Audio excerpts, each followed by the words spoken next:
everyone, and welcome back to another exciting episode of Loss of Lieutenant. This is episode 149, where we will be talking about ambiguous terrain, which is a very interesting topic that Nick has been talking about wanting to do an episode on for the longest time, I think, and we are finally back from our post-Border Bash break, I think, after everyone was a little bit infinityed out, same as After Arc, and as I've said, I'm joined tonight by co-host Nick. Hello. And Tristan. Hello. But before we get into the episode, we do always have the little bit of housekeeping we need to do. Tristan? Upcoming events. With Border Bash out of the way, the next big 2-day event is Burn City Brawl, the most competitive 2-day event in Australia. Don't at me. We have 5 rounds of lovely goodness. We have Hammer of Dawn, which is Jordan's custom mission, which has been getting a lot of chatter.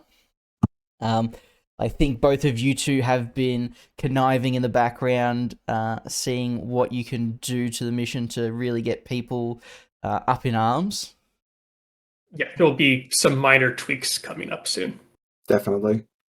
To add on to the hardness, we have B-Pong, new B-Pong. We have new evac. We have Firefight, which is a little bit more mild, but then we turn it up to 10 with Capture and Protect. Specifically designed this mission lineup to be as hard as possible. You did. I will be so genuinely surprised if anyone scores over 40 OP for this event. This is a really hard lineup to get 5 mages in. All of these missions really, they're not like casual mages at all. Like, no. Acquisition is really hard not to get a major in, and like supplies or something like that. Like, what's the minimum number of whip rolls you need to do in evac for a major? Isn't it like 20 or something? For a major, you have 2 classifieds and then a HVT and a Civ, so 6 minimum, and that's if you hit all of them, and both your classifieds are only 1 whip check.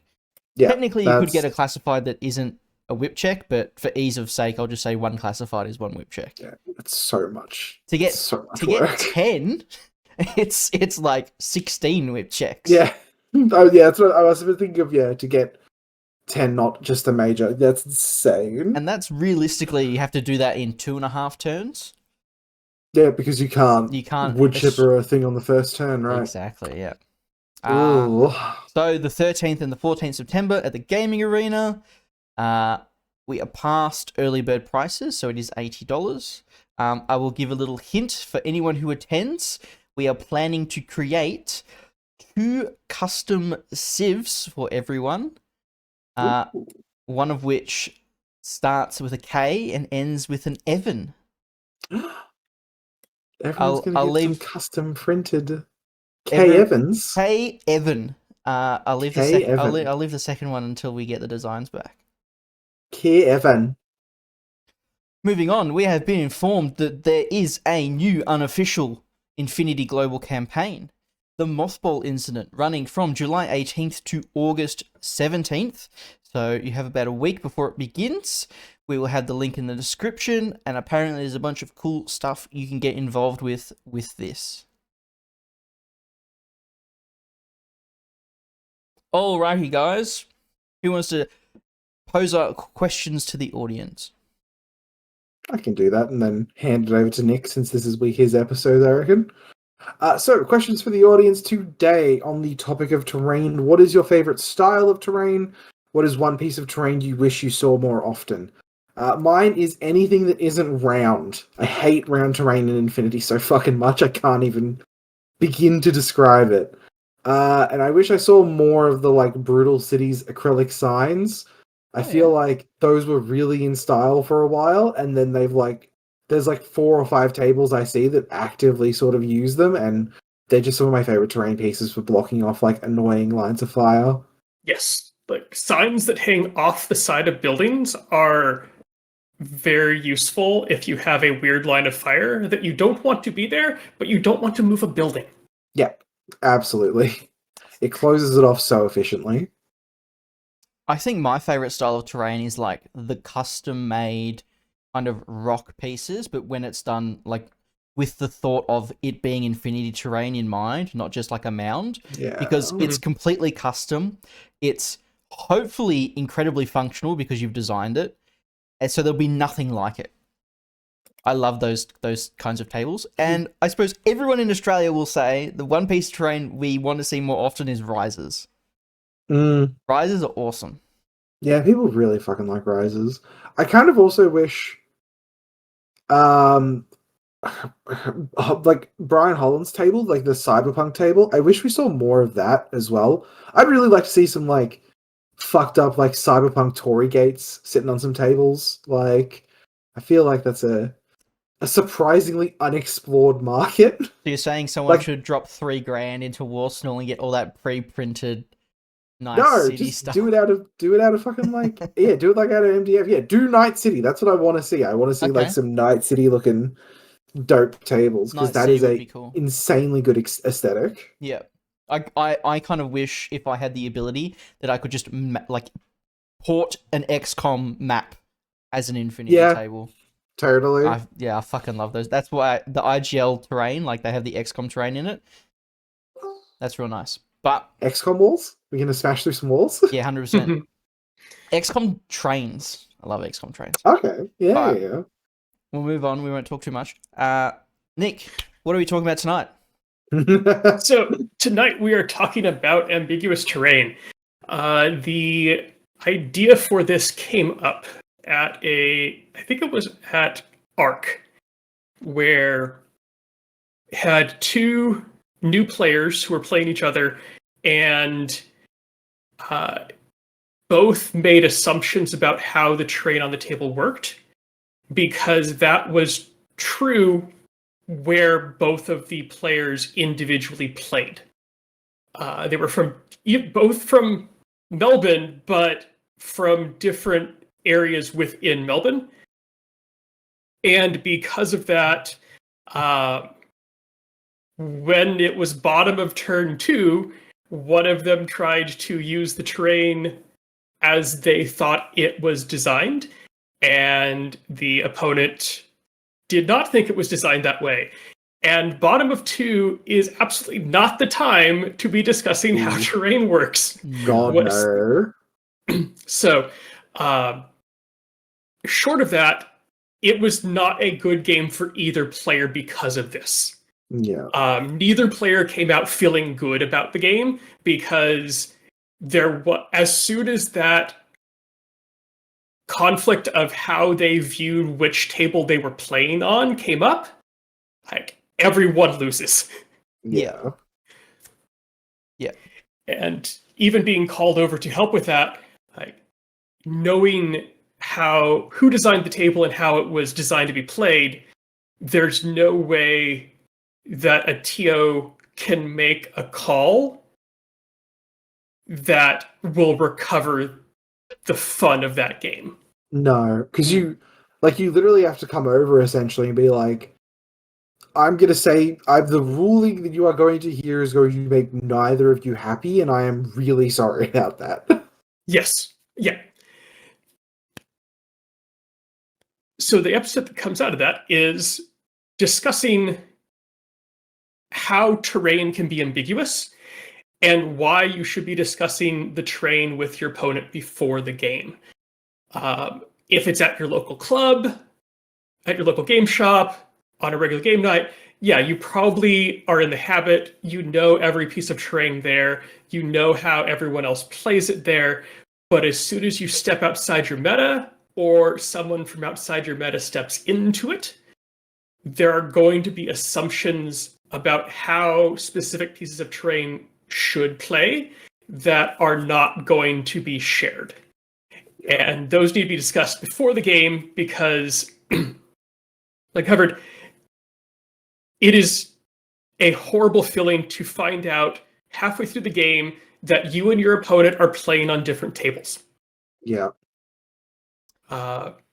It is almost a uniquely tournament situation as well, because a casual game, usually one of the people who rocks up is bringing their table with them, or as you say, it's the store's table, so everyone's played on it a bunch.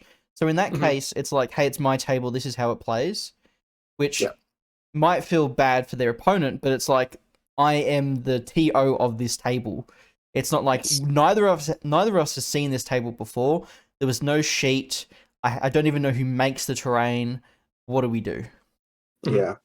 I think if you're listening and you're thinking, well, no, like, that doesn't sound right. Like, I play at tournaments and I've never had, like, anything come up like that in regards to tables. How do you play the doors of an objective room when it's not an objective room mission? Is it see in and out, not through? Is it true line of fire?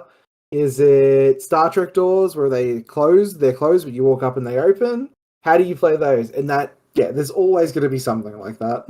The unique people who don't have a problem are the people who play true line of sight all the time, and that is a miserable way to play Infinity. It is so miserable. It is so bullshit. I have seen the bee's dick corner of your model through 3 different railings. Get fucked. Mm-hmm.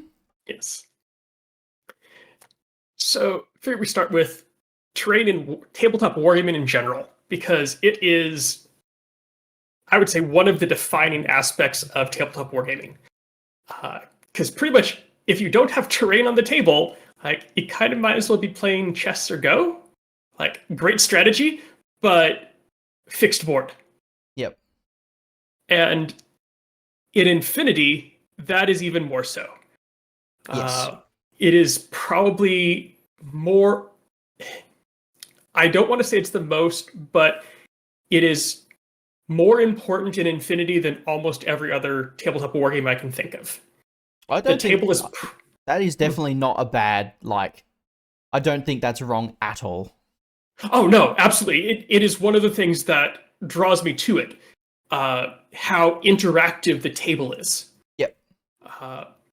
Where in most games, you're not just playing against your opponent, you're playing against the table as well. And trying to figure out not just the puzzle that your opponent has given you, but the puzzle that the table has given you. Yes. There's almost 3 pillars of Infinity, and people are mostly drawn to 2. So if you've got models, you've got rule set, and you have terrain. Myself, models are great. I don't really like, most of the time people see me with Silver Surfers, or they'll be Zenithal or something like that. Not massive. But rule set, and I own like 7 tables. Tables are great for me. They're just a great expression of what kind of a player you are. And the more quality tables you have in a meta, the more quality meta you have. And on saying that, I think Infinity, I haven't played too many other war games where you can basically lose in turn 0 because of deployment and because of a table. It's almost as if, like, a bad table will equal a bad experience 90% of the time.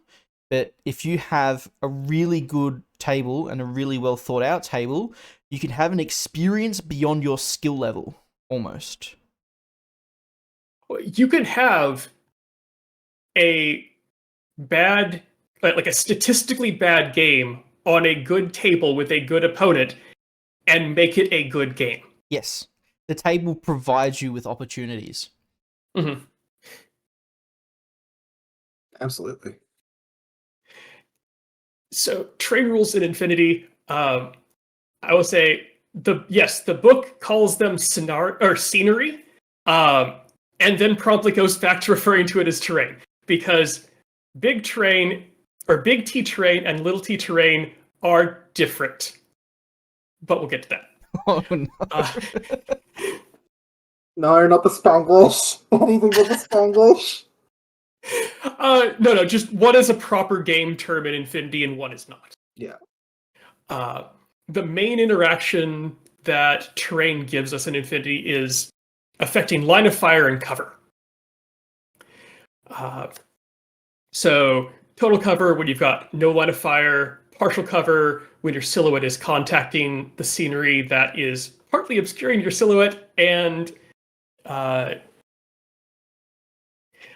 or if you are totally above, which geometrically is the same thing. But yes, should be noted that being above them allows it to be obscured by the terrain. There are also special terrain regions in Infinity on the table where zones will have specific rules that change how how models play inside of that. I think it's important to mention, just for, being completely above something. Like, there is situations where you're not, like, let's say you're 5 mil below them, but their base is still partially obscured by something in the way. Technically, you're touching the bottom of the bottom of the top of the building, but they don't get terrain because they're not touching the thing that's actually obscuring them. Yes. And I think that probably gets into discussion with your opponent on parapets and is the parapet part of the building Well, this is an interesting thing, actually. Do you think that players should be allowed to know how tall a building is before they deploy?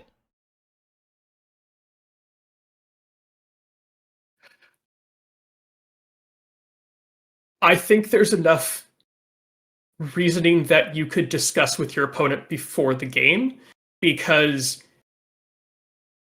at what point does the game start, and therefore you can no longer pre-measure? Because if you both come to the table and you haven't rolled initiative, you haven't picked classifieds, are you restricted to no pre-measuring at that point still? I suppose that's the question up for debate. I don't think there's a specific ruling on it. The game tells you what you can measure. It doesn't tell you what you can't measure. I think. Go on. Sorry, go ahead, Tristan. No. Go for it.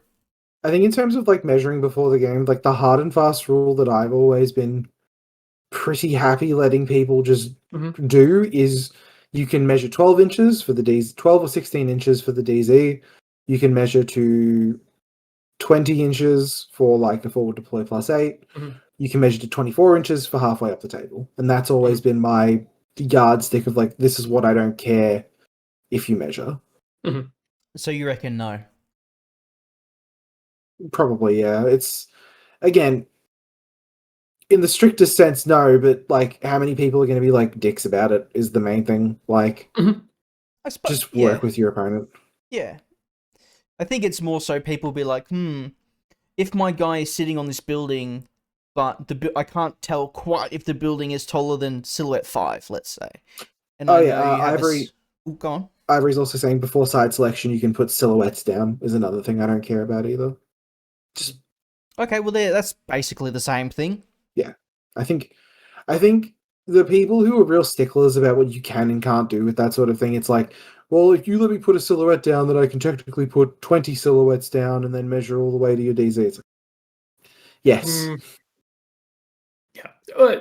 Usually especially if I know my opponent has a tag or a model that is in that S7, S8, or S6, 7, 8 range, is look at the table before we pick sides, before we roll, kind of put that S7 silhouette down in DZs to go, okay, like, here are the buildings that are close. Let's make sure we know which side it is on, because if we don't and it's under, someone's going to have a bad day just because they couldn't eyeball the 68 millimeters tall. Yes. Yeah. Kind of the common ones for me are those kind of things you put against a wall and you can't quite tell if it's slightly taller than S2 or slightly less than S2. And you go, can I peek over this? Basically, is it vaultable? Can I peek over? So basically, if I put a guy here, can you see him if he's standing, or is this kind of an ARO position? Like, that's kind of the most common one for me. Sometimes on cheat sheets, it'll say, this covers an S2, or, this is of S2 height kind of thing. Yeah. I would always let someone put that sill down and check, because... Yeah, you have to. Yeah. The other one as well is, like, with those pieces as well, if they're big enough to support a base, it's like, okay, can I vault that and then vault onto the building it's against? Yes. Yep. That is another big one. All right. So, Special Terrain has a few common rules from in N5, even if the rulebook says N4 for a lot of terrain rules. Spanglish! Difficult movement / difficult terrain, which is used interchangeably in the rulebook. Basically, if you touch that area, you stop moving on contact, and you have a -1 mod to both your move values while you're inside or touching it. If you have the appropriate terrain skill, so that would be stuff like aquatic, desert, mountain, jungle, 0G, you instead don't have to stop, and you get +1 to your first move value if you declare a move skill while inside that zone. Which is really stupid and pointless sometimes for the kind of the circular bits of terrain, because your first move gets you in it, your second move gets you out of it, and then you never get the +1 each. But it's thematic. Yes. Yeah, most of those terrain types are more thematic than rules-based. Anything else. Yeah. I'm half joking as well, because not stopping is kind of the main benefit. The +1 inch is kind of, that's just a little whatever, but not stopping, that's the good bit. Saturation is another rule that can be applied to these, which is basically just if you can only trace line of fire through it, you get a -1 mod to your bursts, although that doesn't affect the special die. And it's down to a minimum of 1 as well. Yes, yes. Which is great for AROing in N5. Yes. Yes, because you don't have to lose a die. Access width is the last one, and it's one that we have been looking up regularly lately because of all the objective room missions. Narrow gates are S2 and smaller, whereas wide gates have no silhouette restriction on who can pass through. Yes. And I will add a little caveat that being prone does not make you S0 anymore. That is not a thing. No. It is SX. It is SX, where X is still basically the width of your base, so you still don't fit. Yeah. Got it. Sex. For whatever reason, I'm sure there's a good reason that the objective rooms have different sized doors. I'd just dump the whole thing. It must just be for Armory, because Armory is the only one that has it, and it's just a case of like, we don't want you putting 70 points of tag in an objective room, basically. You can do it in Panic Room. Yeah, well, Panic Room is different though. I guess. I've said what I was going to. It is a holdover from earlier editions. I think so too. Yeah. You have a weird. Sorry, it's an interesting interaction that I've seen used in other ways on tables. So I'm thinking of Kevin's compound table, where there is, you'll see images of it later, chain link fences that have both gates in them and holes rent in them. And he uses the narrow and wide gate rules for the different types of breaches in the fence. Yeah.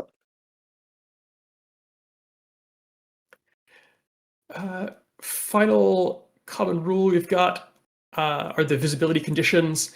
This is stuff like low vis, poor vis, zero vis, and white noise, of which we won't really be going into because that's a whole another episode worth of material.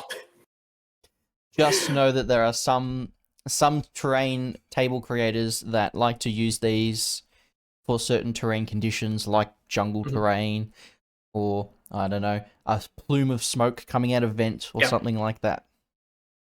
Or if it's like that one Rob battle report where he's like, we didn't have quite enough terrain, so we put down some CD discs that were eclipse zones. All that. Yeah, fair enough. Yep. Does anyone else, it's probably just me, I can never remember the difference between, I can never remember which one's low and which one's poor in terms of the mod. I always need to look it up. So whenever I'm explaining like the MSV1 interaction, it's like, yeah, it turns it from that one to this one. Don't ask me the fucking names. I just know it makes it 6 to a -3. You go from 0 to poor, and then MSV1 cuts poor in half. Really? Because did I typo that? Because I could have sworn I copied it straight from. Yeah, I think I copied it straight from the rulebook. Low is I've -3, literally calls it is -6. Which is why I don't know anyone who really refers to it as low vis or poor vis. They refer to it as -6, -3. -6 vis. Like, So- boy howdy, as a Morax player, have I had to explain that the difference between how like MSV1 interacts with those so many times. So, back to the main topic. After that quick review, Ambiguous Terrain. How can you look at the terrain in different ways to make sure that you have discussed it properly with your opponent?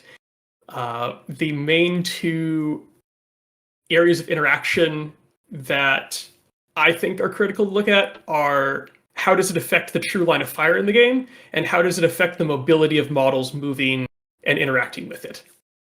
Yep.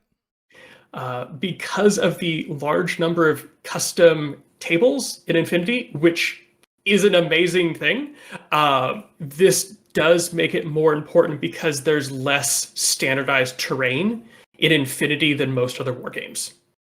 Well, yeah, if you go to a 40k tournament, all the tables are typically the same terrain and in the same configuration. And if you WTC, baby.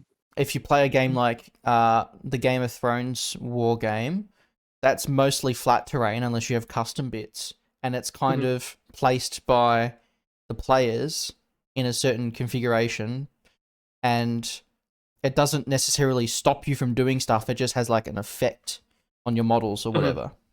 Yeah.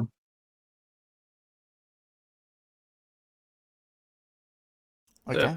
I think I already touched on most of this. Yeah, just you need to discuss the terrain on the table with your opponent beforehand. This is mostly important when you have people from different metas who are playing, because one of you is going to be familiar with the terrain, one of you is not, and you're likely to have different assumptions over how the nuances of that terrain works. It should just be a part of your pre-game discussion. Like, one of Yes. the first, like, 4 or 5 things you do when you get to the table with your opponent is have that quick, like, alright, let's fucking hammer out how terrain on this table works. And either there's a cheat sheet there, which is great, Yes. or you guys spend, like, 5 minutes going, how do you want to play this? This? Okay. How do you want to play this? This? Okay. How do you want to play this? This? Okay. Are these touching? Yes. Okay, sweet. Wonderful. Yeah. Ideally, for custom tables, the creator will have a cheat sheet there to explain anything that could be interpreted in different ways. Usually, it's best to follow what the table designer has specified, because they designed the table, so they know how it all interacts. That said, if you and your opponent think that you know better, by all means, it's up to you and your opponent. I have absolutely come to a table and had a cheat sheet, and my opponent and I read it and went, "Yeah, This we're is not going to do insane. number 3. That's too much work." And yes, for a thematic pickup game, that would be a lovely rule. Neither of us want to do the mental load for the small amount of thematic improvement that it'll gain. Most of the thematic stuff doesn't come from the gameplay, it comes from just looking at it. Yeah. So, lots of pictures coming up. Most of these come from Border Bash. There are several that are from the unofficial Infinity Discord server. I scrolled through the entire battle report and found the beginning of it. Gotta say, lovely tables. I have actually pulled a few pictures up because I want to duplicate some of those. Hell yeah. So if you see photos from your bat reports, thank you very much for posting them to the Infinity Discord. They have been very useful. They were harvested. Yes.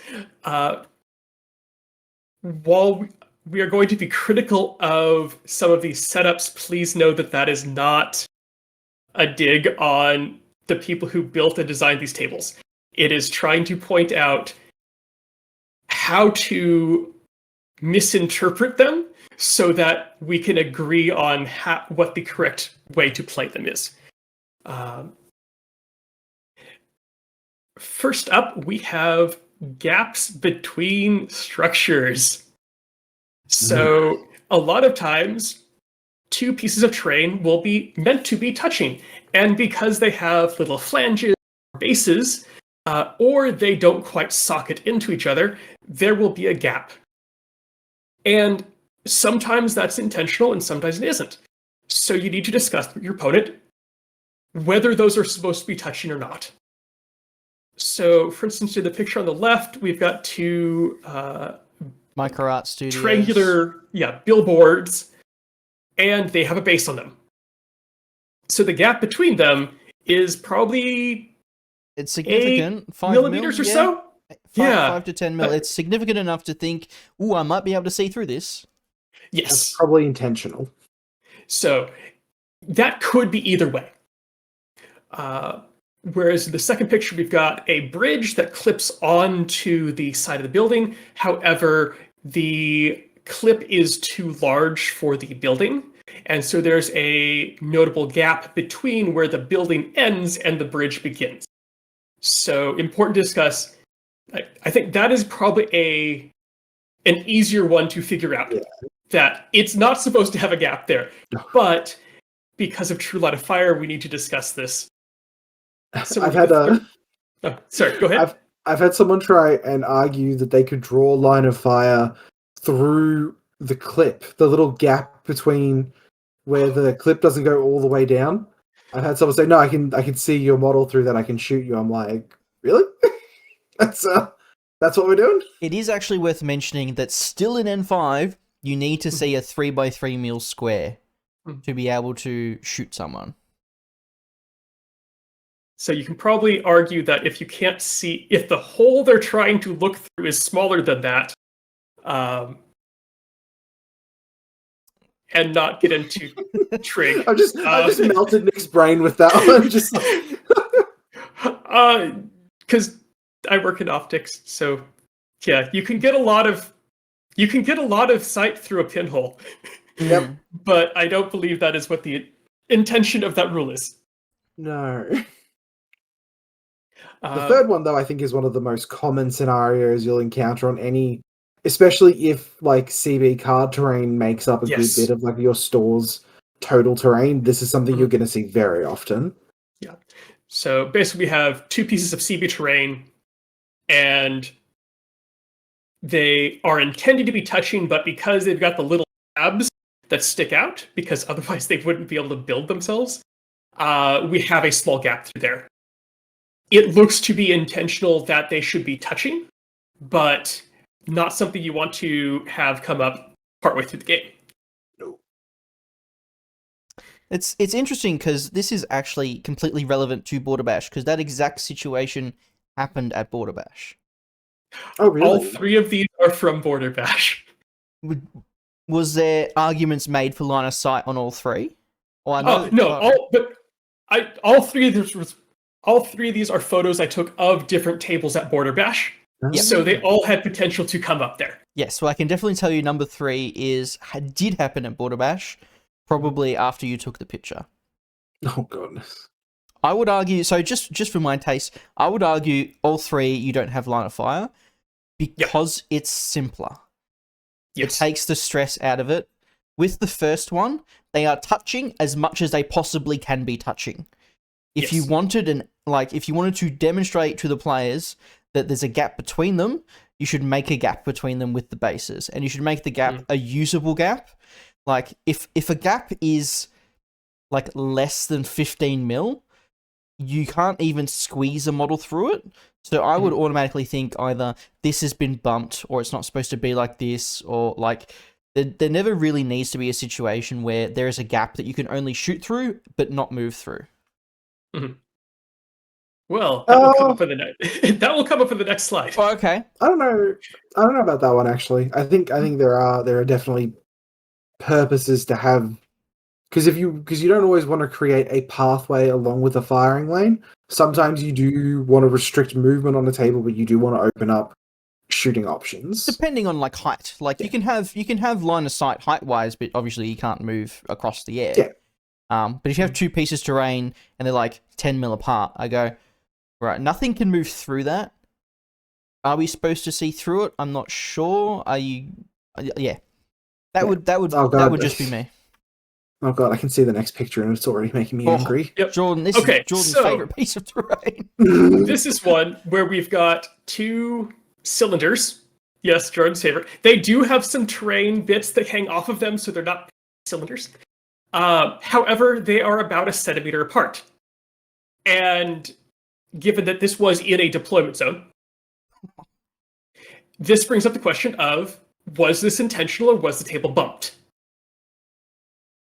So, something you should discuss with your opponent beforehand. Like, does it look like any of this terrain has moved? Because in this case, that being in a deployment zone, I'm pretty sure that has been bumped.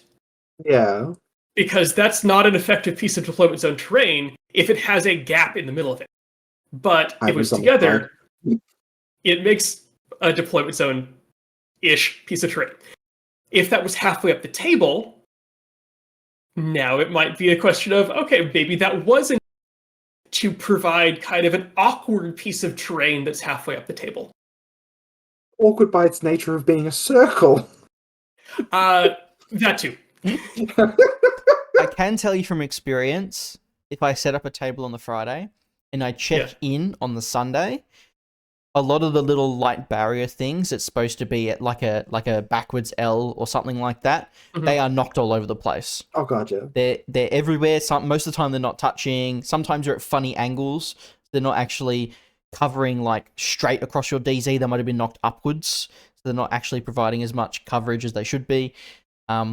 Most of the time when I see stuff like this on a table, I'll just bump them together. Yeah. Yes. I'll just put them together.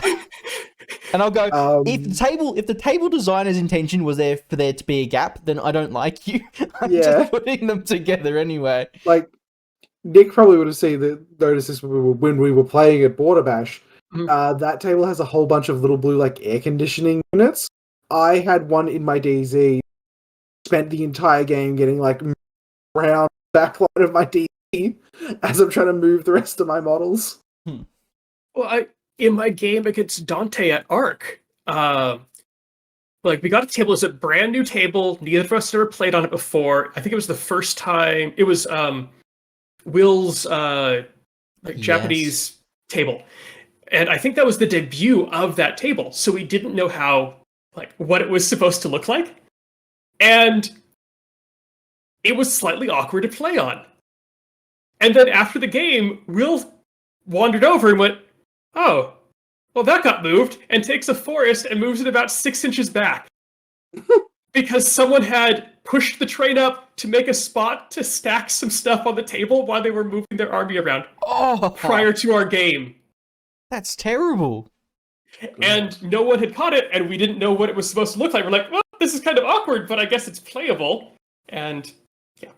One thing we have talked about, and this episode kind of brings into light for me as a TO of BCB, is we are going to take top-down pictures of each table on Friday, post it, and if you think that doesn't seem right, you can go and reference that picture and see, oh, these were touching, or that was supposed to be there, or there is supposed to be 4 buildings in the DZ, not 3, and this has been pushed too far.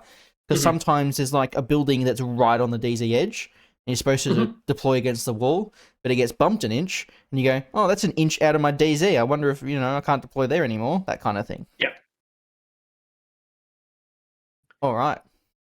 Next up, we have, with Ambiguous True Line of Fire, open stairs. Everyone's favorite way of getting elevated. So on the left, we've got I'm trying to remember what set this is from. Sigma Precinct? Micro Art Studio? I can't remember. I believe so. Where there are no risers in the stairs. So it is just a bunch of horizontal slats, which for balancing miniatures on and being able to have some thought about tucking the base in, beautiful. Very functional. For True Line of Fire, it does absolutely nothing. It blocks nothing. So something to discuss with your opponent. Make sure to verify, are we assuming there are risers in there that are just impractical to put? Have you guys ever had someone genuinely try and argue with you? Should be able to shoot through stairs like that? I'm actually curious. No. Usually the discussion comes up with, can you shoot underneath? Yeah. So, for example, in the picture on the right, where we've got a zigzag scaffolding of stairs and platforms, at what point, like, are the stairs far enough off the table that you can shoot underneath them? So on the left-hand side, where it's like about probably 3 or 4 inches. yeah, like almost an S7 tall. I'd say easily enough you can shoot underneath there. There's plenty of room to move underneath there. But on the right-hand side, where it's probably the first landing is only about a centimeter and a half of the table. Yep. And is that enough space to shoot underneath the stairs? Probably not.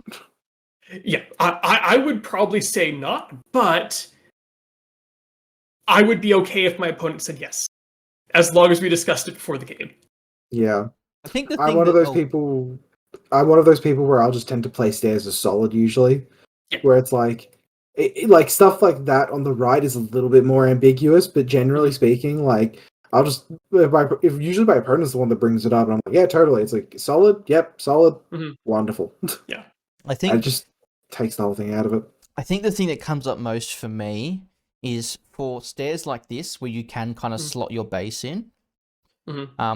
That's technically not a legal placement of a model, and my opponents sometimes go, "Can I get cover from the stairs?" Because most of the time, in terms of like infinity rules, I tend to treat stairs as ramps in terms of measuring, and just use the slots as that's a practical way to put the miniature and like dictate how high it is on the stairs or whatever. Yeah. But like, for example, for the micro art stairs, you slot your base in. Are you technically getting cover? Are you reducing your profile, like your line of sight profile, by tucking yourself in? Like, where technically are you standing, kind of thing? I think the way that works is because you're either going to be elevated or your opponent will be above you, and they won't be able to see your entire base almost regardless. Like, I've always erred on the side of, like, unless you're like literally one step above me, right, looking down, hanging off, you won't be able to get it out of cover. Yes, I think some really rules-focused players might like argue that since the stairs are just horizontal slats, if you're prone on those stairs, you're technically not touching any terrain between you and your opponent at the top of the stairs that will provide you cover. Take a shot every time we say, discuss this with your opponent before the game. That's kind you of will make it about 5 more slides. That's kind of the situation where I just go, like, you get cover. Like, I don't really care. I think, you should practically get cover from stairs, but some people might not think that. One thing One thing I, when playing on stairs, try to always do is make sure that the base is touching one side or the other of the. Yeah. That removes a lot of issues for cover, because if you can declare that the wall is now what you're claiming cover off of, much cleaner. Yeah. But exactly the same situation if something's at the top of the stairs. Correct. Yes, and then it doesn't work as easy. It absolutely doesn't matter. Yeah. A rule of thumb I always tend to have in regards to like ambiguous cover is like 9 times out of 10, if I'll just give them cover, like it's much harder to argue that someone doesn't have cover than that they do have cover. Has always sort of been my rule of thumb and like yardstick for measuring something. Yep. I usually in that situation I'm okay with it. I will throw it to my opponent and say, you make the call, and we'll play it that way the rest of the game. Yeah.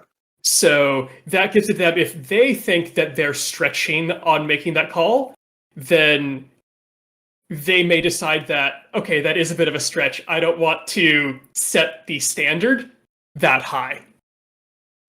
Like unless you are just hanging your dick in the wind, it's really hard to catch someone out of cover, like by necessity in the game. Yeah. Like with the fact that you need to literally be obscuring like what is it, the millimeter by millimeter square of your base for it to be fucking hidden or getting partial cover. Yep. And as I'm not sure if it's in a future slide, but railings. Next slide. Literally the next slide. Dude, all right, Literally the next slide. we're going. Literally Yeah, the next Look slide. at them. They probably should have flipped in order. So we've got walkways and railings. So these things look great. Functionally for true line of fire, they mean nothing. They are awful. So yeah, like lots of decorative work,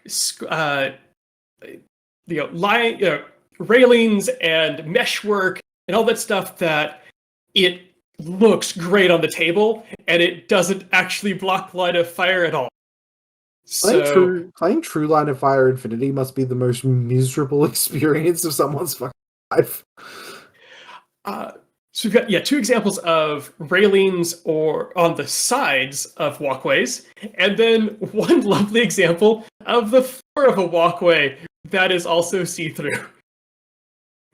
So I don't think I've ever encountered anyone who didn't like. This was not one of the first things that gets brought up. Is yes, the railings are solid, done. If the floors are solid, done. Still something that needs to be discussed, because if you deploy a model there and think that it has cover, or that it can duck and get full cover and ignore and have no line of fire, you're going to have a bad game if your opponent thinks otherwise. I'm curious if I can ask.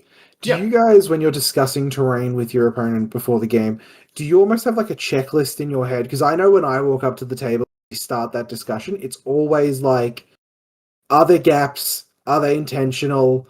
If not, are these touching? Yes. Then it's railings after that, because there's always some kind of railing like the ones on the slides, and then like tertiary to all that, it's is this S2? Is it not S2? And then if there are, God forbid, vehicles on the table, like, all right, how are we playing the chassis and the undercarriage? Yep. I think railings is probably the most common one, and I've never actually had anyone say, "Let's play these railings true line of sight," because yeah, that gets messy. Railings also, the holes in the bridge and in the railings also just make visibility so much easier. Yes. Like, if you're moving under a bridge and you can actually look through the bridge and see where your model is, I don't all of a sudden have to pull the bridge off and then move models and stuff like that. Similarly, you don't lose models from your player line of fire because there are gaps in them. You can see through the terrain to be able to say, yes, my opponent has a model back there. I don't have to remember it because I can see it. Yeah.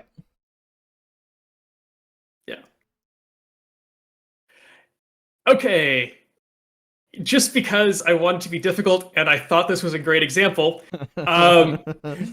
we have two walkways that are custom built, and I gotta say, they look beautiful on the table, they fit the theme, great.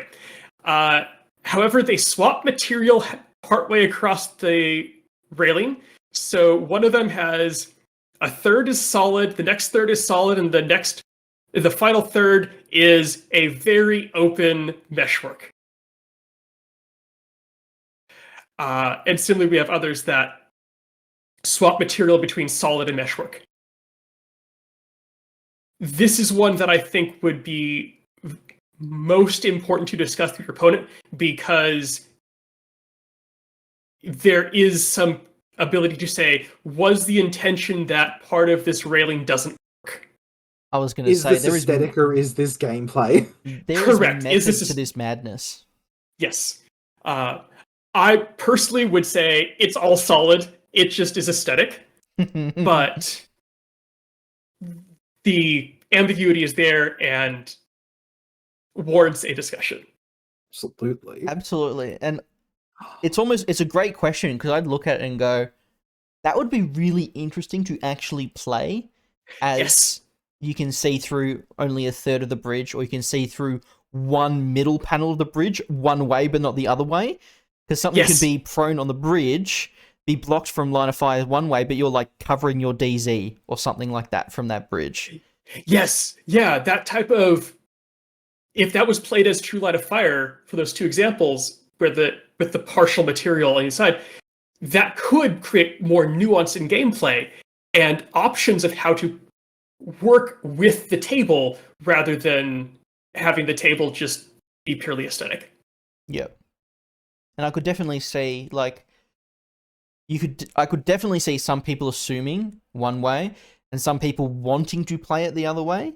They don't talk about it, and the first order of the game is like something proning to like slice the pie, whereas if it was standing, it gets seen by everything kind of deal. And they thought they could slice the pie through the corrugated wire or whatever. Yeah, that's very important. Is there a method to this madness? Yes. And this is where cheat sheets for the table come in. Like, if you had an intention when you built the table, let the players know. That way they can get to playing the game more quickly. I definitely think that second one kind of screams like there is kind of an intention here to be able to like see in the middle of it. Yes. It either screams that, or it screams, as the table designer's like, I really fucking like Mad Max. Oh, yes! I mean, yeah, absolutely. That's some cool terrain. I do like that. Absolutely. Ooh. Next up, we have fences for the compound, my beloved. So, yeah, on the left, we've got one of the fence sections from Kev's compound table. And on the right, we have one of the fence sections from, I don't remember whose table it was. I played on it against Dante at Border Bash. Oh, yeah. Both of these tables had cheat sheets, and it is vital because these two fences play completely differently. But they play great for that table. So one of them is Kev's one is a sat zone, right? And the other, I'm just gonna guess it's like some kind of Viz mod thing. The one on the right is a solid wall. Ah. It thematically looks great on the table, but it's treated as a solid wall. I see. Whereas Kev's, the bottom section, which is concrete, is just that. It's a solid block of concrete. And then the actual fence section is a sat zone that blocks movement. So, two different ways to play the fences, and they both work great for the tables, respectively. And to add more complexity, I think Kevin likes to play it that you can long skill to climb over the fence. Yeah. Yes. And it makes you the tallest thing on the fucking table, too. I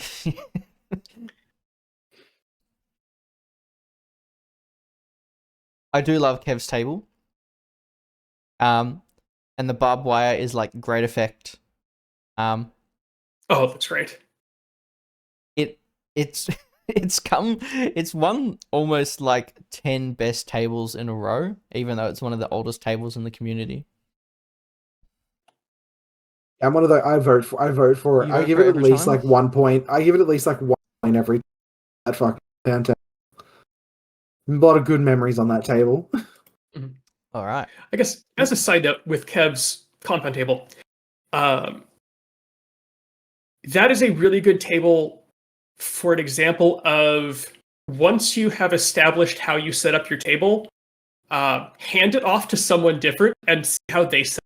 Absolutely. Because Kev had a very standard setup for the table, and it was good, but then it got handed off to someone else, and someone with completely no knowledge of how Kev intended to build the table built it, and it turned out to be even better. Yeah. Because they were able to not have a few of how he intended to build the table, and now he's got multiple ways to build it. Yeah. It is always a great thing. I think Luke said the same thing. You have someone else build your table, and they just think in different shapes, which sounds weird, but they just start putting buildings together differently. Even CB terrain, like a couple of CBs ago, I just gave my CBs to Josh, and he went, "Let's do triple objective room." And he just, Oh, in God, a I remember diagonal, he that. put 3 objective rooms together in the center of the table. And we're like, this is fucking dope. Was it a good table? I don't remember. But Was it a memorable table? It was definitely different.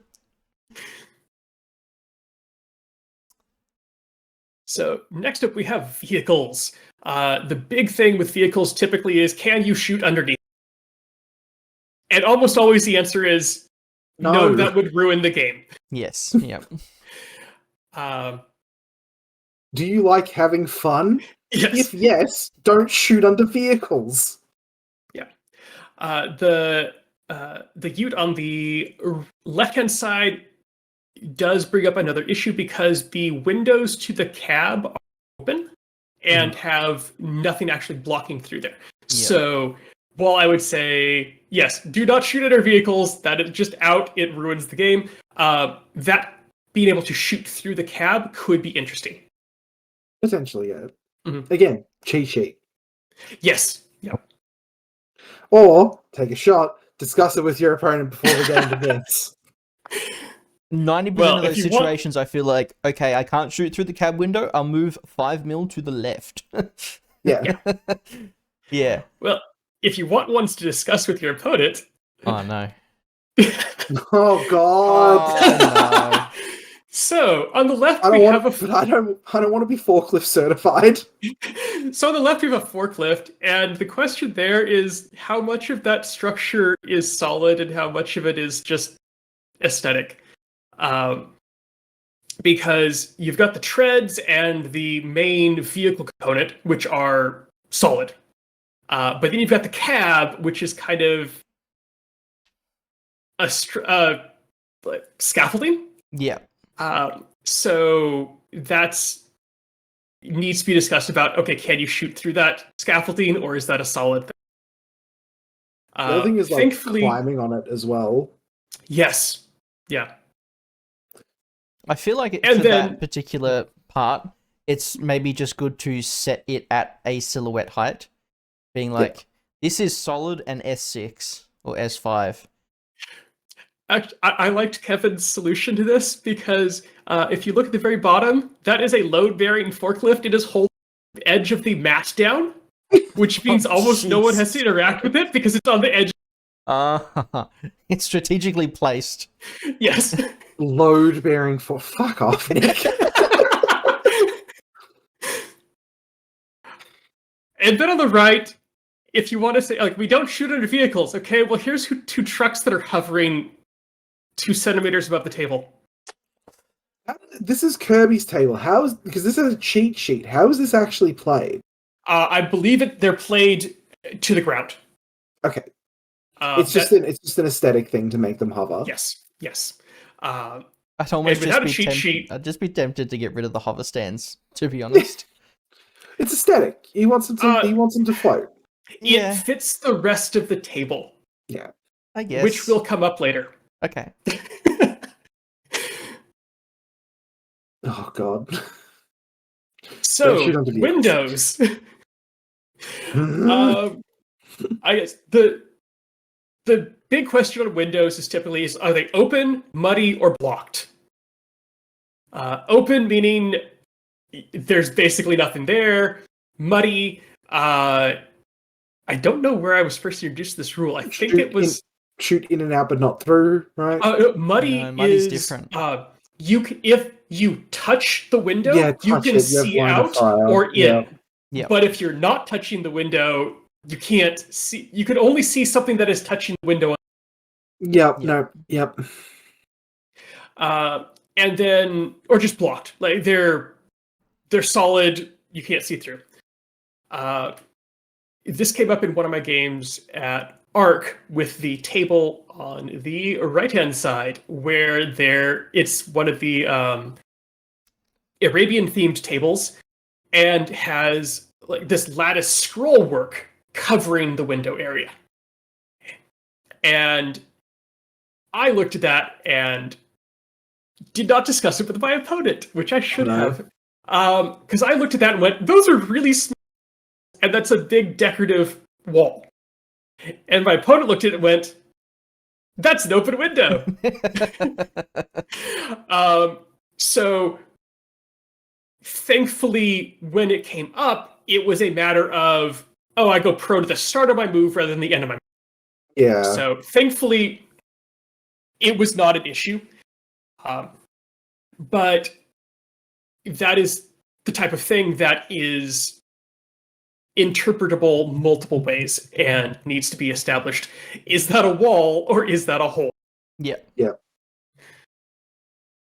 I find it interesting because I don't think we've ever really played Muddy Windows in Australia, but I think it could be interesting to experiment with. I think it comes up more in like the Sydney meta, I think. And it might just be down to what terrain is available. Because I've heard it come from some of the Sydney folks there in some of their battle reports. Yeah. Star Trek doors is the other one that I hear a lot. Yeah. Where they're closed until you're up against them and then they open. It's basically muddy doors. So I think it may just be a matter of their terrain requires a more specific rule on that, whereas the Melbourne terrain tends to not do windows. Either windows are completely open or they don't exist. I was going to say, we don't play too many interiors, but muddy windows might be something you do when it's like all open topped buildings with a bunch of the interior of the buildings, and that could be interesting. I think I've only ever played on one table where it's been like exclusively sort of those open tops, but like only one building high buildings. Yes, there was and it's been all at infinite height. Yeah, there was one table in Victoria, Callum's table, who doesn't play anymore, but we tried just one time because he used to play with all the rooftops, but it was only basically one level across the table. Yeah, we went, we'll take all the rooftops off, we'll treat it all as infinitely tall, and all of a sudden it's denser, but like there isn't an issue of one dude sees all the way across the table. Was this at BCB? I think I played on that table at BCB 2023. Potentially, there were lanes on the club. There were lanes on the side. Yep, no, I did. I played on this table. Yeah, I do like that table. There's a bunch of Knights of Dice stuff.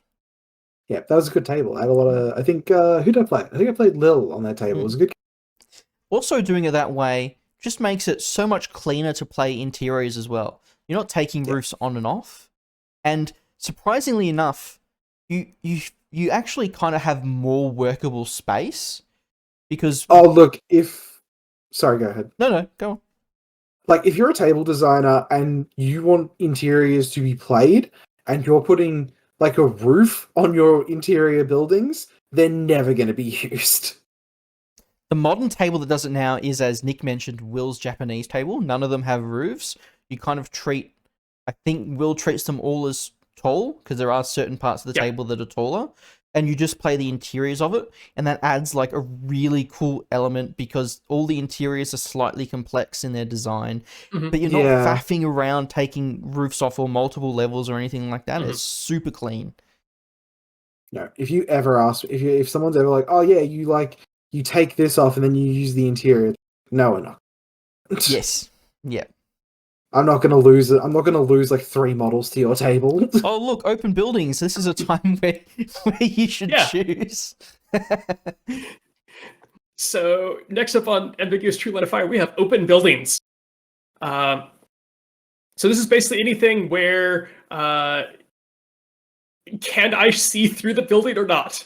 So on the left-hand one, it is the interior of that building is not playable because it is not accessible. No. However, it has 2 adjacent walls that have the majority of them being open. So that raises the question of, can I see through that building? And this, I know, like Victoria, we traditionally play see into, out of, not through. Yeah. But this is something that depends on how the table designer created those lines of fire. And was it their intention to have that building be just a couple of walls or a block that is a solid object? Yep. Because there's also the On- potential to actually move through the building, not even just see through the building. Yes. Yeah, like the interior isn't accessible. However, the building is small enough that Yes, you could move through it. I had not considered that. The other one that I can think of immediately as well, right, is like a tag, Mhm. where the tag will sort of, I don't know if that's actually S7 in height before there's a break in the building, but if it isn't, then the tag kind of walks through and you can get like really cheeky lines of fire all the building. Or if it is taller, you can potentially do like the little vault up, vault down type thing on the dumpster. Yes. So on the one on the right, firstly, I gotta say, the lighting on this is really good. I did not do it intentionally. I love the fact that the grating on the roof shadows the inside of the building. It looks lovely. This is an example of kind of the open balconies, where there are multiple walls that have openings that connect. I think Kev's Brutal Cities one has some larger examples. I couldn't find a picture of them hand, where you have gaps that go through the corner of a building, and you need to ask, is that an opening, or is it intended to be that the building itself is to that corner? Additionally, if you're playing see into, out of, not through, is that part of the building? Because you could argue that it's not inside the building, it's outside the building. And that is a large amount of line of fire that could swing either way, depending on how you're playing it. I could also see some people arguing that the building on the right has one window. So it's not like if you look diagonally across the building, like, yes, are you seeing through two windows? So is it seen in Yep. out of but not through? Or is it just, I'm looking through one window, it's one continuous opening? Yeah, I hadn't thought of it that way. But yeah, that's another way to look at it, where the line of fire never goes into the building, so it doesn't have to leave the building because that's outside of the silhouette of the building. It's incredibly pedantic. But Oh yes, It's deeply pedantic. and even like the grating on top. Like I have this building, the grate, like the tops come off. That's fine, whatever. But even the grating on there, like that's one of the only pieces that has terrain on the actual sides to give you parapets. So, like, does the grating let you see through the bottom? Or do you just choose not to have parapets on the building? Buildings not having parapets is like, whenever you see a table that features that, it is very specifically like a choice. Yes. Where it's like, yeah, you can deploy something on here. It's not going to have a good time, but you can do it. Yes. All right. Oh. Next up, this is something that I've seen come up more often in recent sets of terrain. And it's the flare on the sides of the corners of the objective rooms, which I think are an excellent addition because it gives more texture to the objective room outside and enables you to... It's more interactive. You have more places where you can take cover and maneuver around it. It helps the table wear an objective room better because it is a rough piece of terrain to accommodate on most. Yeah. But objective rooms are infinitely tall, and so this raises the question, is that flare on the side of the objective room infinite, Yeah. Or is it just the walls of the objective room that are in? Take a shot. Discuss is- it with yeah, your opponent that is before the the, game. I don't have an answer to that because Yeah. Neither. yeah, it could be either. I know you guys have seen my table at Border Bash. My objective room isn't a square; it's more like an octagon, and Yeah, it is. that because it kind of the whole piece is a square, but only like the corners on each end are kind of cut off in like a weird diamond shape. So I had to discuss with people being like, hey, just play the interior, or play how you want, but just the interior is the objective room. Like, you don't count as being in the objective room in the little corner that's technically outside the objective room. So some companies make objective rooms that aren't strictly 8x8 squares. Like, the interior is an 8x8 square, but there's a lot of gubbins on the outside. Well, even the interior of mine isn't an 8x8 square. Oh, isn't it? Well, it's a little bigger.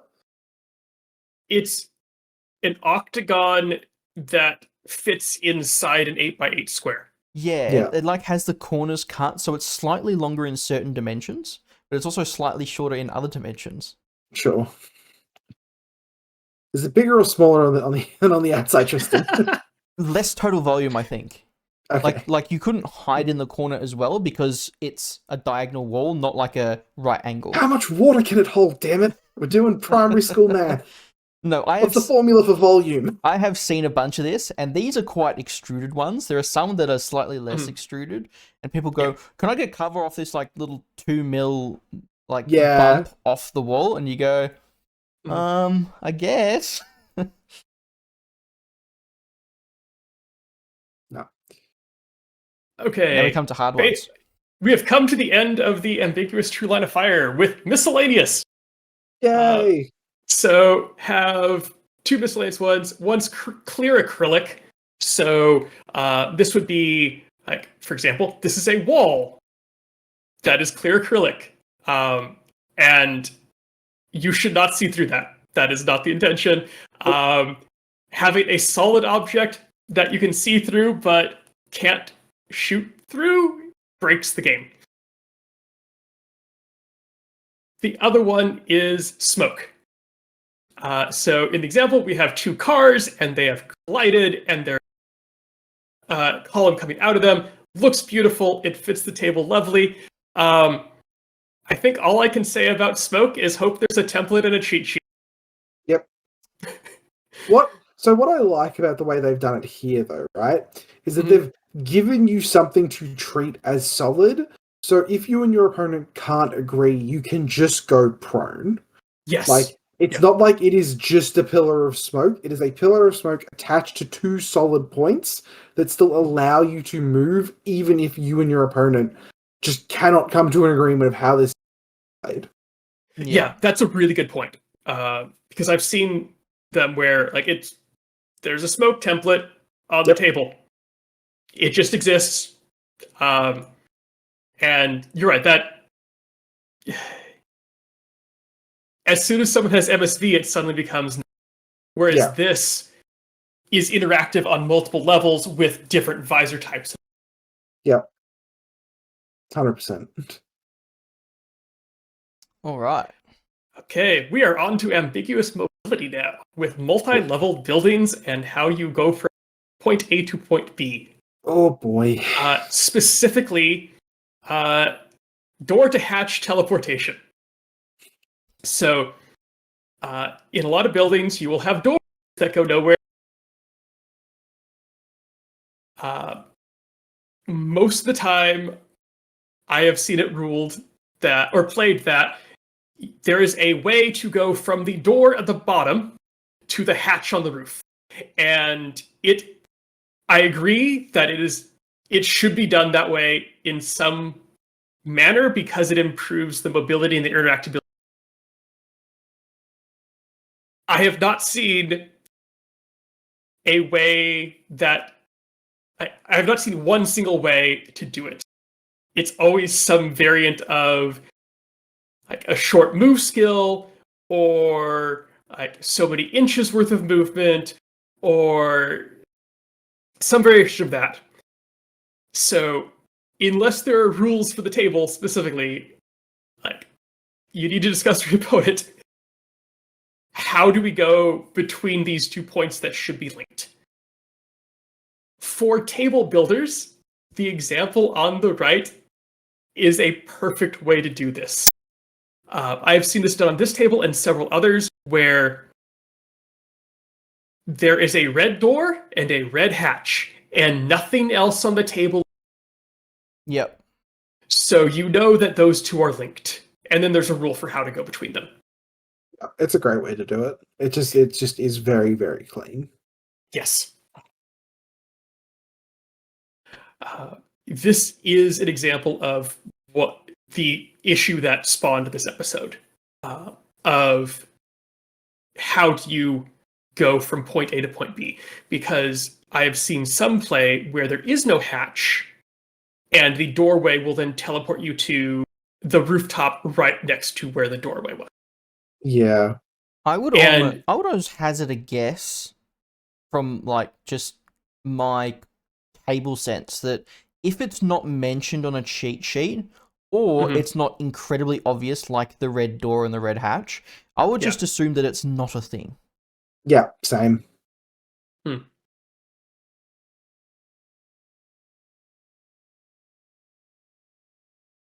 No, you're the right one on that one, Tristan. I see the look on your face, like, no. You're right. No. That's correct. Yeah. Nick's looking at me going, I think my perspective on that is skewed because I play at different local shops than you do that have different terrain sets. And some of those terrain sets don't work unless you use that rule. Okay. Sure. But that said, unless it's explicitly stated, that is not a rule. It doesn't exist unless you discuss it beforehand or it's on the sheet. Yeah, I suppose the only time I'd have like an issue with it is if halfway through the game, someone goes to the behind of a building and then goes, okay, I teleport up to the roof, and I go, excuse me? Sorry, what? Exactly. Do we have teleporting in this game now? Yeah. Exactly. If it's not discussed, it's not a rule, it doesn't exist. It is a great way to open up tables and make them more interactable. But it is a custom rule that goes... Okay. All right. Kind of off of that, we have alcoves and doorways. So even if the building doesn't have a rule on using a doorway, a lot of times they'll still be open even if the building itself is not accessible. And this brings up the question of, is that a solid wall, or can I tuck part of my base into that doorway and claim cover?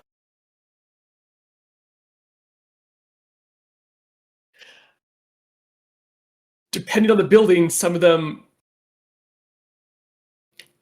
may be more obvious or not. I don't think I've ever had an opponent have an issue with what I've discussed to go, like, there's an alcove there. Can I duck into the doorway and claim cover? But it brings the question of, if you can't enter the building, can you enter the doorway? Yeah, I suppose the only practical use I'd see for it is to gain cover from a spot where your opponent might not think you can gain cover. So like sticking halfway through the doorway. Which I think is, fine, because you kind of just like toe in slightly. Yes, basically. But then your opponent kind of just shoves their finger in the building and like slips their opponent behind a wall and then completely forgets about it for the next 2 hours. Oh, no, I don't mean like actually move into... I mean, toe in. So I put, a quarter of my base inside the doorway because I then claim cover. I find it helps to break up what would otherwise be long, uniform walls. But that may also be the intention of the designer. So, yeah, absolutely. Ooh.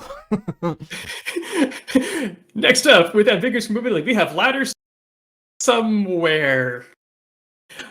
So I guess probably start with the one on the right-hand side. We've got some of the CB crate terrain that have ladders on them, ladders printed on them, and this comes up often whenever these things are on the table. People will set up a table with them and pay attention to them as a block that modifies line of fire and maybe works as steps. Yep. But when they have ladders printed on them, try to line the ladders up so they're functional. In this case, one of the ladders is on it, or two of the ladders are going. Yep. So was it the intention that that means you can't? It's unusable? It's unusable? Or was that I didn't pay attention to that and didn't line the ladders up? Similarly, with the nicer set of terrain in the middle, we have a pyramidal stack of crates that have ladders on them. But because they're offset, it means the ladders don't line up anymore. And It looks like... So, go ahead. I was looking at that. I didn't even clock those as ladders. Because there's like nothing to make them stand out on the crate. So I was like, it's just a weirdly shaped crate, isn't it? So that's something to probably discuss. Like, are those close enough that they line up vertically, or was the intention that they line up vertically? Otherwise, you have a ladder that goes up and then stops. Similarly to the one on the left, where we have a ladder that goes up one story on a two. Yep. And it's basically you can move to the top of the ladder and super jump on top. Yes. So, like, I've actually seen people use those, and they just use it to get a better line of fire from the. Mm-hmm. So it still looks terrible, but like, I've seen it used. Oh, yes. And just need to make sure that how you think it can be used is the same as how you're... Yeah, 100%. So not that... so that someone doesn't look at that and go, oh, they intend for there to be a ladder up to the roof. It just... They were missing the second half of the ladder. Yeah. All of these are great ones. I'm so glad I've never seen... I've never actually seen the one on the left, so I'm glad I've never run into that before. Because some of these things you might not actually notice. No, totally. Like, you might be looking across the table, like Jordan, you said, with the ladders on the crates. You look at it and go, I don't even know they were ladders. This is why cheat sheets are so important. Yeah. Oh god, I'm just looking at like the upcoming section. I'm already mad. Okay. The Australian special. So the next section on ambiguous mobility is called Can I Stand on It? So, first example, we have a rubbish bin. Levenly painted up in the Bunnings regalia by Hugh. So the lid on that is slanted. I don't think it's too slanted. You could probably balance the model on that. But then you get over to the rooftop on the right-hand side, you're like, how slanted is too slanted? Like, at what point is that rooftop at an angle where it's no longer practical to put a model on that? And is your ability to balance a model better than your opponent's, and therefore you think you can put something up there? Is Infinity a dexterity game now? There was a great table that I couldn't get a good shot of to use as example. It was a Bayou table with every building being a different custom tin shack. Every building had a different angle of roof, and most buildings had more than one angle of roof. Yep, I know the table you're talking about. None of them were the same. Yep. So that is probably the pinnacle example of this rooftop issue of like, at what angle is it no longer close enough to a flat surface? Not even mentioning can- the angle as well, but the Bunnings dumpster bin also is like slatted so that Yeah. technically it doesn't support a 25 mil base. But I suppose you also have to mention to your opponent, can I stand on this or can I not stand on this? I will say I've never had the slanted stuff come up before. Like the next couple, I've had this is like one of like the first things I will check as well. Oh yes. Okay, we've got 2 air conditioning units. One of which I would say you can stand on, the other which I say you can't. And Can I put a tag on it? The issue then is, can I explain to my opponent why I think the one on the left can be stand upon, and why the one on the right I don't?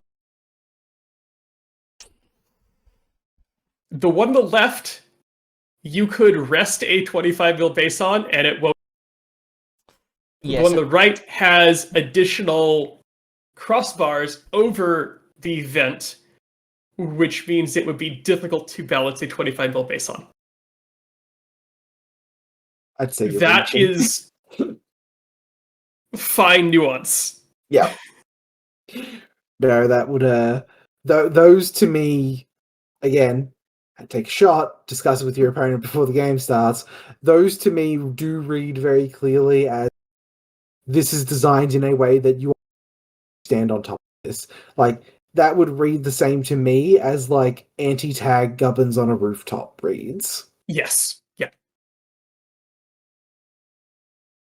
And then I have one of Jordan's favorite buildings ever.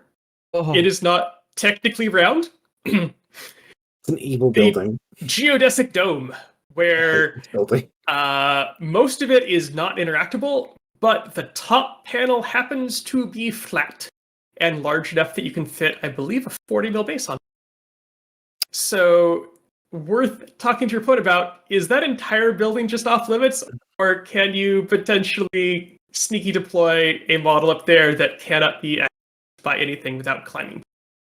Yeah, I've had this discussion before. I think I've played on this table. Like, I've played with this terrain piece, maybe not on this specific table, several times, and every time it is very quickly like, can we deploy things up here? No? Alright, great. Yeah. On the right-hand side, this brings up the question. So it's a almost objective room-sized building, and the rooftop has probably about 6 different layers worth of MDF on it. It looks gorgeous and has great detail to it, but it brings up the question of what's decorative flooring and what is intentionally limited base size that. Yeah. Because, for instance, in the corners, there are little nubs on that hatch, which makes that basically only 25 mil potential. But if you don't count those little nubs and you say they're decorative, you can fit a 50 mil or 55 mil. Similarly, if you walk along the edge of that, the elevation changes, which means that you can't really fit anything other than a 25 mil base there. But is that intentional, or is that just a side effect of a really nice decorative? Yeah. This is a bunch of questions posed by Warsaw Terrain, which Warsaw Terrain by design is just very, very overly endowed in little bits and pieces. I suppose you could play it either way, although I'm kind of leaning towards the fact that as default, you kind of just go, a tag base doesn't fit, or... Yeah. But it is interesting. It's subtle enough that if that wasn't on your side of the table, you could mistakenly think that a 55 mil base will go on that building. Yeah. And I don't think there's anywhere that a 55 mil base can legally go on, even in the middle, because the center is cut out. Yeah, that's a... Yeah, boy howdy, that would be a... Yeah, no. Oh, that's a rough one. It would be terrible if you're like, oh yeah, my opponent can't deploy a tag there, and then just chuck it, and those black barriers are facing towards you, and you've just got a cutter on the roof, and you're like, Yep. I didn't think you could do that. Oh no. Oh no. Ooh. Okay. Well, I mentioned capital T terrain versus little t terrain. So next up we have, is that terrain with a capital? So is it terrain in the scenery sense or terrain in the it has rules sense? So we have a lovely fountain that is large enough that you can fit multiple 25 mil bases inside of it. This brings up the question of, is that aquatic? If I deploy my Liberto in there, does he get +1 inch? Oh, for God's sake. If you have to ask if something is terrain aquatic, the answer is most likely no. I love how terrain rules are kind of built around the thematic nature of it, and a dude running through like an ankle-high pond is like, fuck, I hit the pond, shit. He can't keep moving. Yeah. Well, because most models probably aren't going to move through that because it's easier to get cover if you go around and you maintain cover. Yeah. Oh, I got my ankles wet. Oh god, Yeah. oh, I can't move. Yeah. Also, there's no place to actually stop in contact with the aquatic terrain if it's aquatic Yeah. because of the wall around it. Oh god. Nick, why are you doing this to us? Because I want to demonstrate how you can look at this differently to make sure that people discuss this. Yep, 100%. Fucking. So, What happened? What happened to the game? Oh, my Libert. And was doing 5-inch doughies around the fountain. yeah, my side note on that is, does my Liberto go zoom? Yeah. Finally, on the mobility, we have stairs versus ramps. And this kind of comes back to the open stairs we had earlier discussed. What happens when you have stairs that are very obviously stairs, but are modeled such that it's not possible to actually place a... Yep. Are you allowed to say that your model is partway up there and stopped? Or do you have to clear it in one move? I mean, I feel like for that one as well, that's like almost impossible to clear in one move because that looks like That is... Yeah, that probably needs about 5 inches to clear. Yeah. After you include base. Yeah. Yeah, no, that's an awkward one. I think it's kind of common that you just like I try and run most stairs as ramps for measuring, which means that you can kind of just measure on a diagonal. Like if you have 4 inches of movement, then it takes you 1 inch to get to the top, kind of thing. Yeah. Because that's just easy. It's simple. There's no faffing about. You're not like technically now with the vaulting rules, you can't vault higher than your silhouette unless something you're vaulting on can fully support your base. So you can't do the little half and go up above your silhouette, which technically something like this would be. Or even most stairs would be. It does come back to stairs are ramps. Yep. As per the but rules. in this case, you also could question, I can't legally stop my model there because it can't support its base. I suppose isn't that kind of the same problem as the other stairs as well, though? Oh, yes. Yeah. Just imagine like the ghoul arm at the bottom is like, help, I've fallen and I can't get up. I also love, so this is Knights of Dice Terrain that I've put together. I've put stuff like this together as well. I love how he designed his stairs in a way where you just get a whole sheet of MDF and just stick it together. So those stairs weigh like half a kilo. Oh They're my they're so god! fucking heavy because it's just a giant block of MDF. Also, you look at them as well. Those are impossible. Like, if you scaled those up to like people size, those are impossible to use as stairs. 100%. They're so small. But it is a Yeah, super simple way of designing they are. stairs. From a like an MDF standpoint, it's a very easy way to make stairs that look like stairs and are close enough to scale. Yes. Yeah. Yeah. Functional, them as a quasi true line of fire. I believe the rules he typically uses are the platforms go to the ground. You take the outer silhouette and you drop it to the ground, and you can't see under it, you can't move under it. That said, you could also play the silhouette of the feet as the blocking line of fire.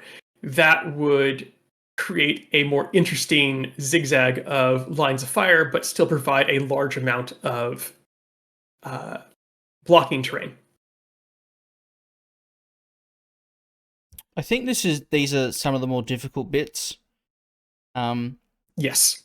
If you don't have a cheat sheet for this is really kind of difficult to work out with your opponent. There is easy ways, but if you just treat the whole thing as solid, it kind of plays as awkward. Because you have to visualize in your head that the whole thing's solid. It doesn't really make sense. Yeah. If you visualize just the pillars as solid, or the volume of the pillars as solid, it's better. But then there's also line of fires through, like diagonally between the pillars that also doesn't really work as well. It also opens. No, I was just gonna say it's just an awkward piece of terrain. It's very awkward. Yeah. It also opens up, if you play just the pillars, that you can then move fully underneath there. Exactly. Yeah. Yeah. So, think about it again. I believe the way he plays it, it's the outline of the legs that's solid, not the drop down. So you can kind of duck underneath a little bit, but again, I don't think there's a clean way to play this, because either it's almost completely open, or you have to visualize multiple angles that aren't like delineated on the table. Yes. You gotta do some head math. Yeah. Yeah. Yes. The best. I wasn't really sure how to put this. And again, this is not anything against these pieces of terrain. They're awkward scatter. Yep. Like the one on the solar left. panels. This is from the table Dante I played on at Bash, and we both looked at this piece of scatter, and we had no idea what to do with it, because it doesn't block enough line of fire, but it's got these like cross beams in the back that make it so you can't really put a model in a defensive position inside of it. We ended up just kind of treating it as dead space. What's essentially what you're forced to treat it as, right? It's just a big piece of scatter that has dreams of being a terrain piece. Yeah. The one in the middle, it's a market stall. And this is one where some of this needs to be solid. And how much of that is solid needs to be discussed beforehand. If it's just played as is, it's a bunch of scaffolding. You can get partial cover if you touch it, but otherwise it's something you have to walk around without actually getting much benefit from it.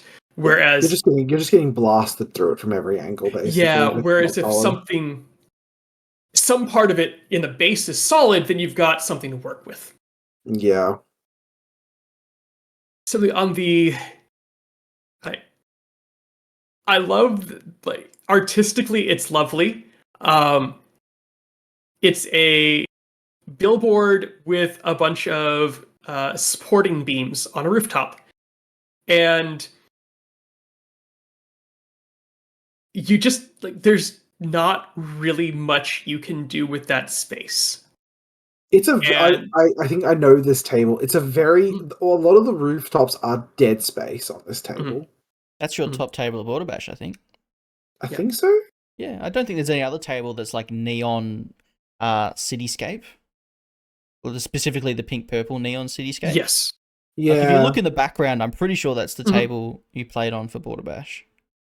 Maybe. I think so.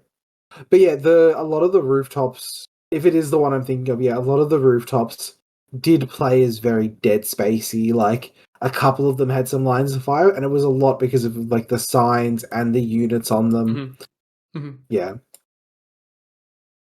My looking at that and trying to break the game, you could fit a prone S2 marker inside of there. No, You reckon? couldn't. I reckon a prone S2 could squeeze inside of there. Nah. It couldn't stand Oh. up. No, not if you're just But- represented with the model you have. Oh just a token. Let's say you squeeze a camo token in there.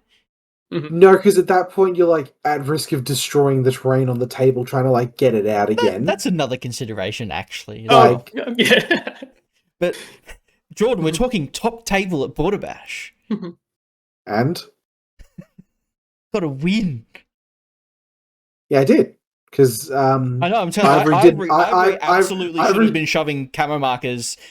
Ivory did an Ivory. I don't know what to say. Like, for those who are not aware, doing an Ivory refers to using a high value piece in your army to fight a hell lot out of cover. And losing. Hear that? Yeah, I think if people are really concerned with like random bits of scatter, either just if like on the left they kind of have a base profile, pick a height and play them as solid. If they're like, because like the more pretty a table gets, generally the more technical and finicky it starts getting as well when you start having like market stalls and stuff like that. I will say, it is a pretty good rule of thumb. If you are debating whether or not something can go somewhere, if one of the things you're thinking about is, what are the odds that I destroy this terrain piece? Just don't. Like, just don't. That's true. Yes, that is true. Any part of what you're doing could lead to, I broke the terrain. Just don't. Like, no matter if you could in fact fit a prone S2 model behind that billboard, just don't. Like, That's very true. You'd be surprised. Like, people pull out their 4 or 5 year old tables and they take all the big bits out, and at the bottom is just a bunch of crap that's broken. yeah, it's just a bunch of It's just a bunch of shit. And you go, the It's like, table. where does this ladder go? Like, I don't fucking know. The table is battle scarred at this point. Yeah. So yeah, Oh, God. do try and take care of other people's tables. Yes. Oh, The fucking we've worm. got a Henry Yes. classic. Yeah. The So we've got- worm. Large amorphous scatter. So this is stuff like rocks, sandworms, more rocks. This is like it's shit you buy from an aquarium and shit that isn't terrain. It's rocks.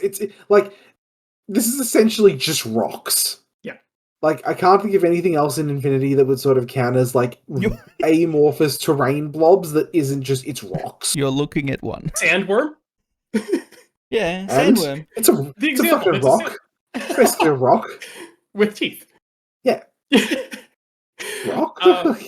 So with this, had a question asked. Everything in Infinity is either a rock or not a rock, guys. Come on. Get with the program.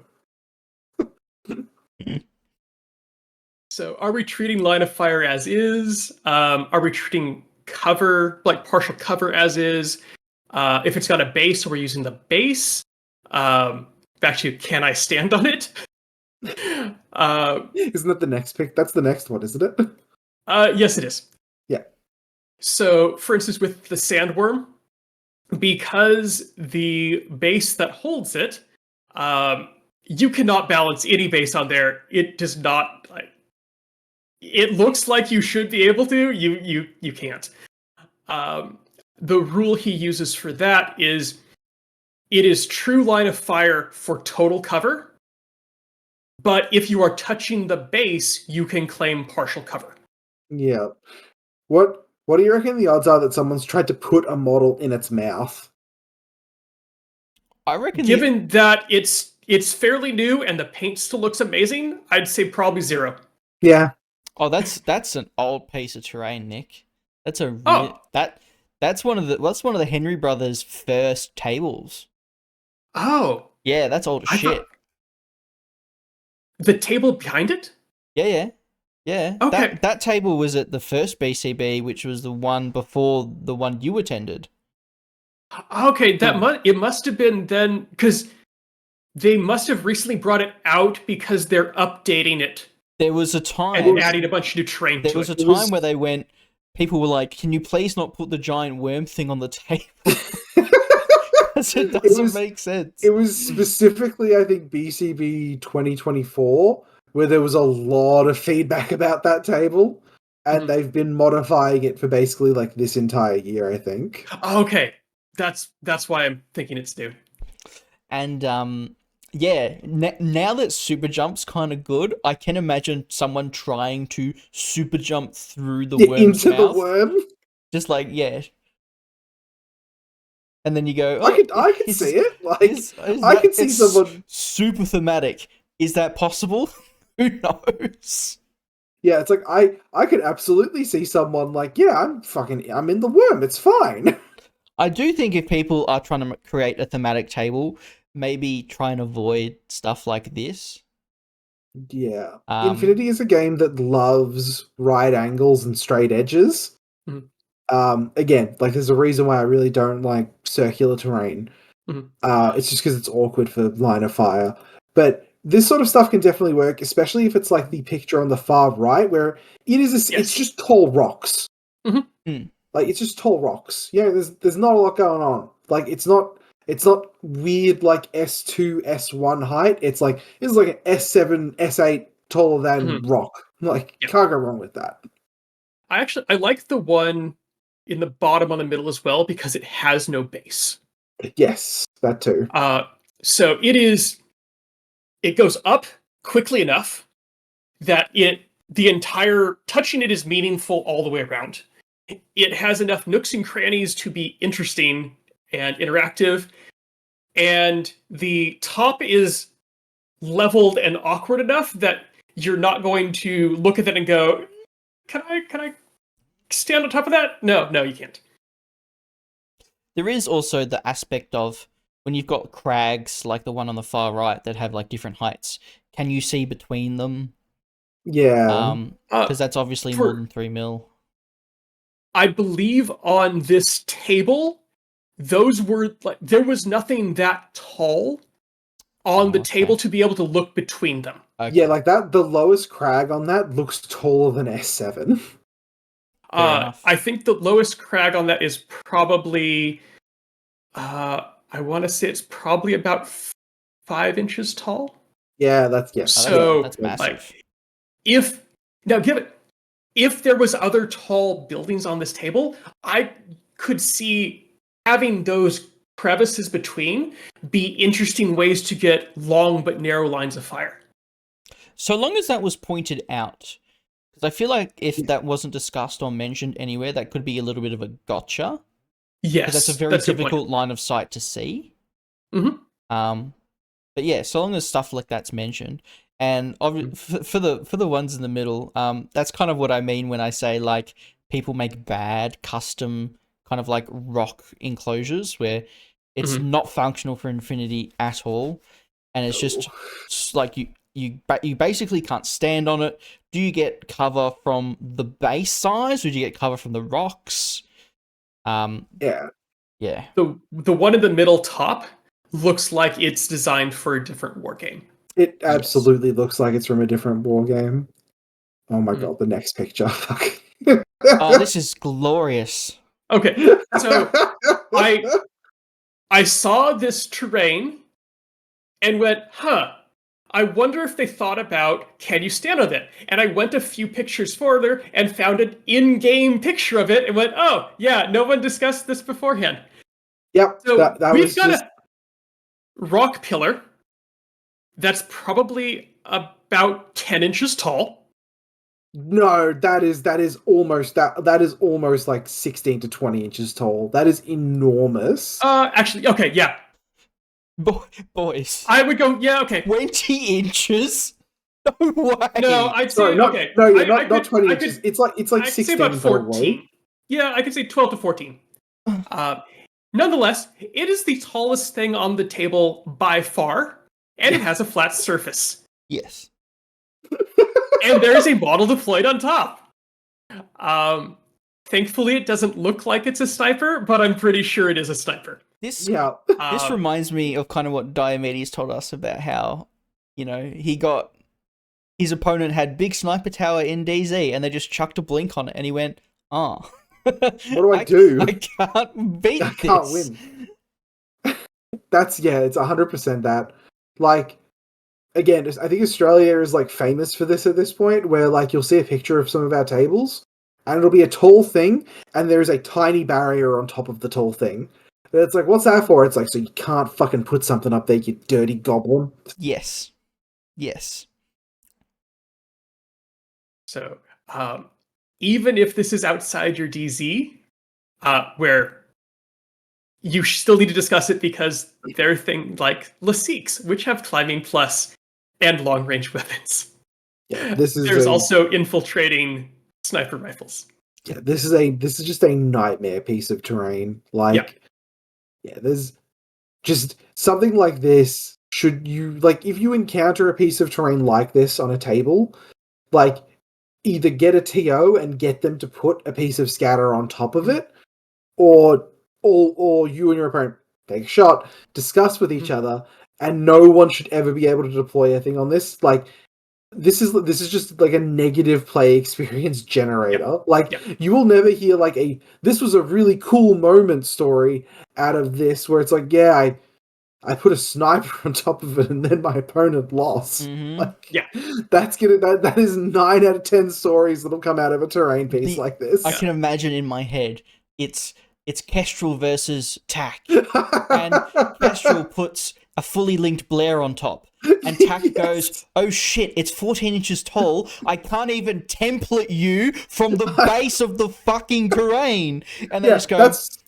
That's why I had to guess. It has to be taller than 10 inches. There's no way that is less than like 14, because you can't template it either. It's insane. So normally I would, look at this table, like you said, early on, looking for gaps, looking for...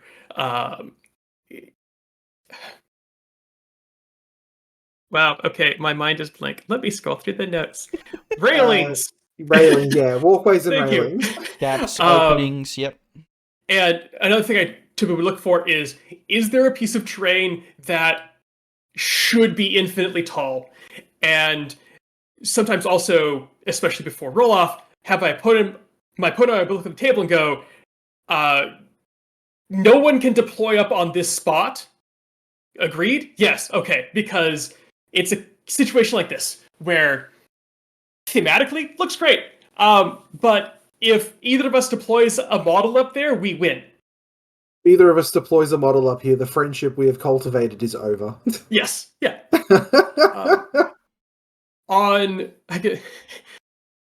Back to the table I played Dante at quarterback, my goodness, had a rule that I hadn't seen before, and I was slightly concerned about the table, and so was Dante. And then we read the rules over and went, "Oh, that works really well." It had designated the large building that was in the middle of the table was structurally unsound.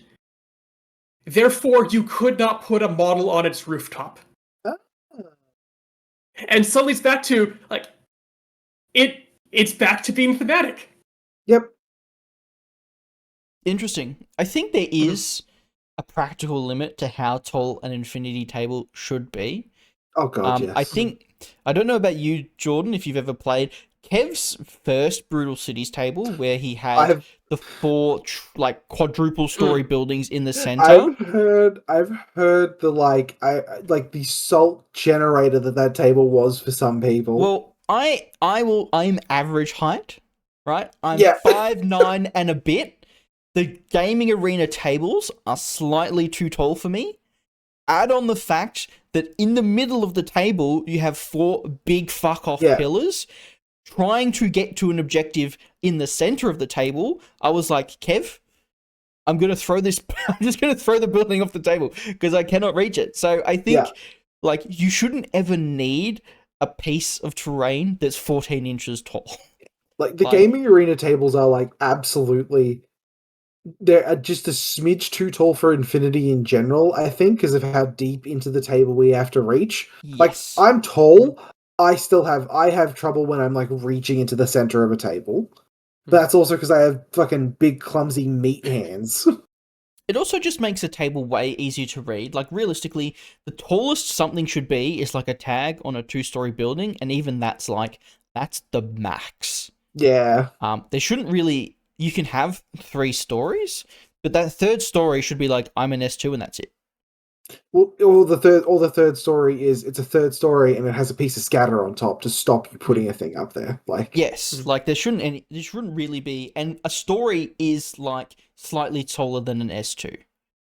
So like 60 mil, let's say. But like realistically, nothing should be taller than 25 centimeters.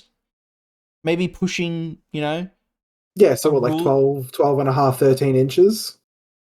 that's 30 centimeters. Maybe say 10 Oh, is it? Yeah, inches, no, yeah, 10 inches probably. Yeah, something like that. If you start getting yeah. higher than that, like all the terrain needs to kind of match that to not have either DZs that can't see anything or DZs that see everything. If you've ever wanted to be like, oh man, there's a reason why things in Infinity are built on a smaller scale.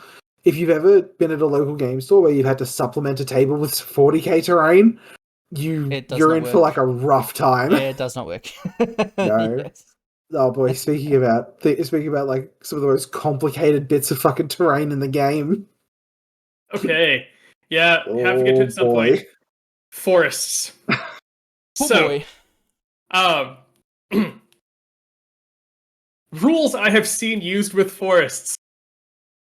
Terrain jungle, low vis, poor vis, eclipse zone, see into, out of, but not through. Saturation zone, partial cover when touching base, partial cover when touching tree, can move through, can't move through, height of the actual foliage, height independent of the foliage, and infinite height. You need to get like the Jeopardy music behind you as you fucking going through that fucking list. Yeah, that's So, about the same number of rules I've seen. basically, I hope there's a cheat sheet because different forests will be designed to play differently and have different roles on the table. It is exclusively. Sorry, go ahead, Nick. Oh, go ahead. You are exclusively praying that there is a cheat sheet, or that you know the guy who made the table and you can go grab him from across the room to explain it. So there are some things you can take from how the train is designed. So if you go to the next one. So we've got the one on the left. Those trees are solid, affixed, they are permanently affixed, and they are low and bushy. So my first takeaway from that is I should not be able to enter this forest. Like, it is a zone that is solid and probably has extra rules for touching it. Whereas if we look on the one on the right, those trees are magnetized, which to me says the designer intends for us to move models through there and has made the trees both removable and fairly clear from the ground to about an S2 in height. That said, that's a good way to take a guess at what they intended, but yeah, ask the designer. Because like that one in the middle, where it's definitely supposed to have foliage on it. Yeah. The foliage is significant enough that it will impact how you place models. But I have no idea what the designer intends just from looking at that. I know. Pretty much, like, if you want to know just how complicated it can be, every piece of terrain in Infinity, except forests, you can pretty easily understand what it does, what it blocks, how it's intended to be played, with, like, a quick glance, basically. Mhm. You look at a forest, you have no fucking idea what you're meant to be doing with that. Just no clue whatsoever. The great thing about all of these is they're all custom made. So if they don't come with a cheat sheet, the person who made it is a doofus. Yep. And they should be there, and you should ask them, and then you should write a cheat sheet with them on the Friday if they haven't written one. Yes. Because I can tell if you, you're- like people, the one on the left was Will's, and obviously displayed at Arc for the first time. Mhm. Will didn't have a cheat sheet, but Will was at the event. But some people didn't ask Will how it worked. So across the 5 games, people played it differently. I suppose it worked for them however they played it, but some people played it as just completely solid, you can't move through it. Some people played it as you could see through it if you touched it, and you could move through it if you could clear it. Some people played it as eclipse zones. So How did Will intend it to be played, out of curiosity? I don't know. Okay, sure. So I have no idea. I played on the table. I hit against Dante.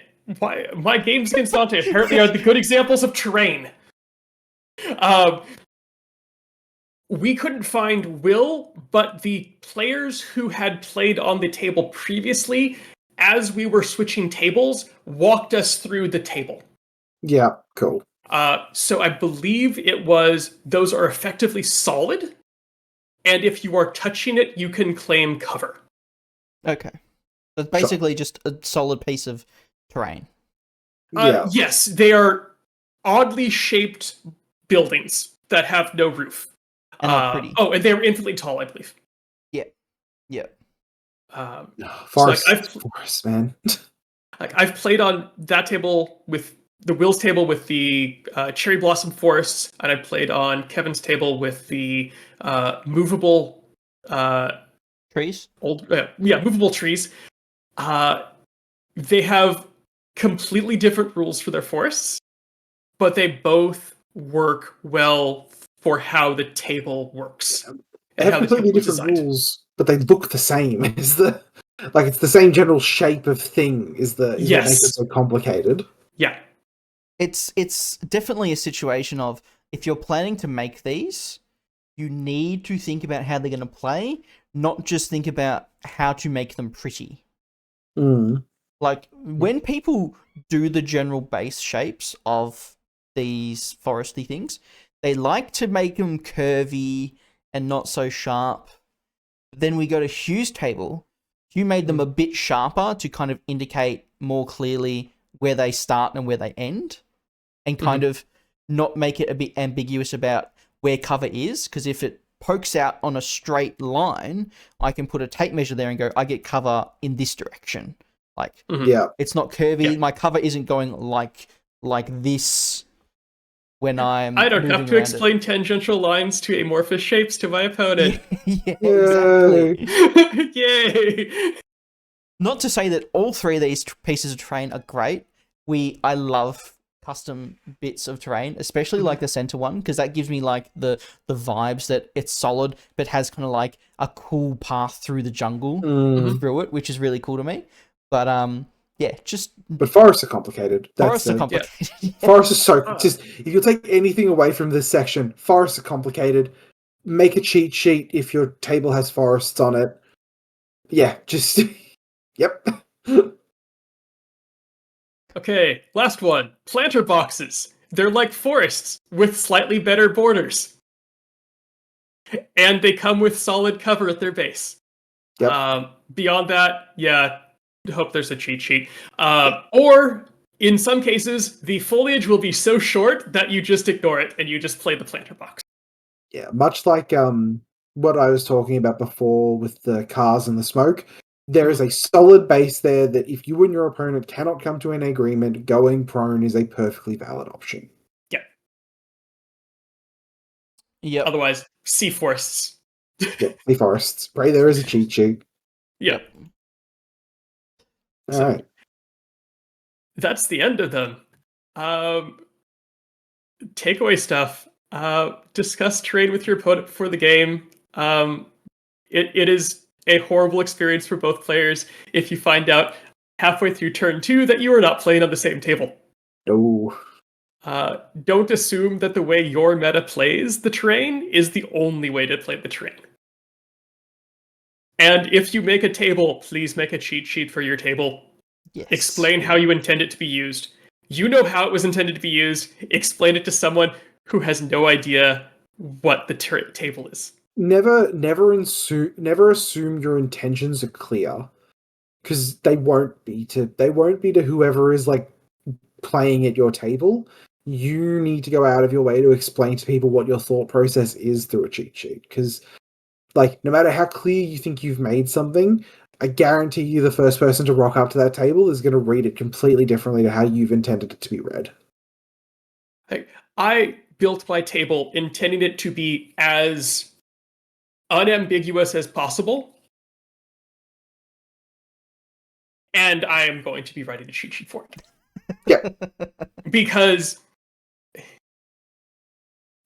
during Border Bash, some people were looking at the table and going and said, like, I have such a hard time reading this table. And I explained it to them as if it's horizontal, it's black. If it's vertical, it's white. If you can interact with it, it's inverted.